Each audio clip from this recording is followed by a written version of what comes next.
Mesdames et messieurs, bonjour, je vais aborder un sujet qui est surcomplexifié alors qu'il est vraiment très simple. Combien de répétitions tu dois faire si tu veux maximiser le gain musculaire? Et en fait, il suffit de suivre une seule règle simple qui est de s'approcher de l'échec, peu importe la répétition que tu fais.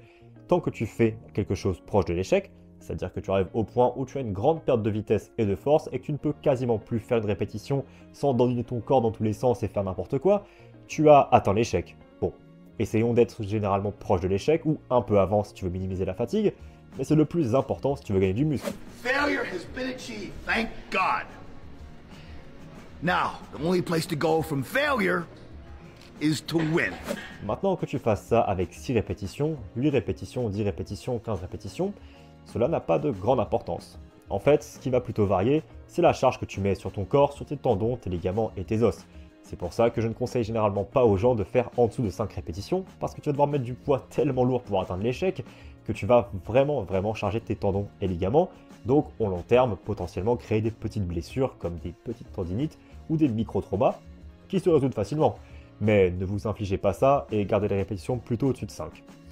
Évitez d'aller au-dessus de 15 reps, parce que généralement au-dessus de 15 reps, c'est là où tu vas avoir beaucoup de brûlure musculaire, et cette brûlure musculaire va t'empêcher de savoir réellement si tu es à l'échec, parce que tu vas arrêter parce que tu as trop mal au biceps en faisant tes curls, plutôt que quand ton biceps n'a plus de force. Et le sujet est aussi simple que ça. En fait, quand j'étais en STAPS et actuellement en kiné, on me montre des tables avec endurance musculaire, force, hypertrophie, mais ça n'a pas de réelle importance, et surtout l'endurance musculaire, qui est vraiment une grosse connerie à mes yeux. Il n'y a rien d'autre à dire sur le sujet, prends les répétitions que tu préfères.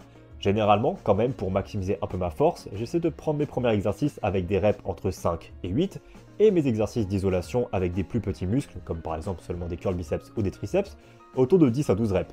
Mais le plus important, c'est juste de varier, faire 6 à 8 pour un muscle, et pour un autre exercice, faire 10 à 12, faire 12 à 15, avoir beaucoup de variations, et maintenir ces répétitions pendant un certain nombre de temps en ajoutant à chaque fois du poids, c'est la manière de gagner du muscle. Il n'y a pas forcément besoin de réfléchir plus au niveau des répétitions, c'est vraiment tout ce qu'il a besoin de savoir et ça fait même pas 1 minute 30 de vidéo, donc je vais m'arrêter là parce que c'est aussi bête que ça. Si tu as apprécié la vidéo et tu veux que je fasse plus de choses comme ça où je sursimplifie un sujet qui est généralement trop complexe, n'hésite pas à me le faire savoir en commentant et en likant pour me booster dans l'algorithme et me mettre giga bien. Bonne journée.